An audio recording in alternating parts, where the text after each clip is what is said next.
بحار الأنوار مجلد 52 تبع دار حياة التراث العربي. تاريخ الإمام الثاني عشر عليه الصلاة والسلام، باب علامات ظهوره، علامات ظهور امام زمان عليه الصلاة والسلام. صفحه 213 حدیث 66 قزوین خروج میکند یک مردی که اسم او اسم یکی از پیغمبران در سابق. قزوین این مناطق ایران را اینا را همش قزوین میگفتن.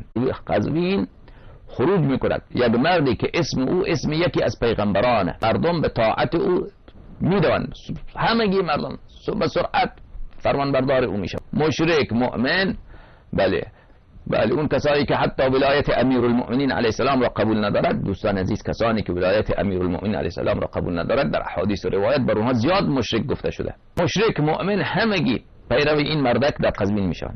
یملأ الجبال خوفا، عالم را پر از خوف میکند، ترس و وحشت را به همه جا میرساند.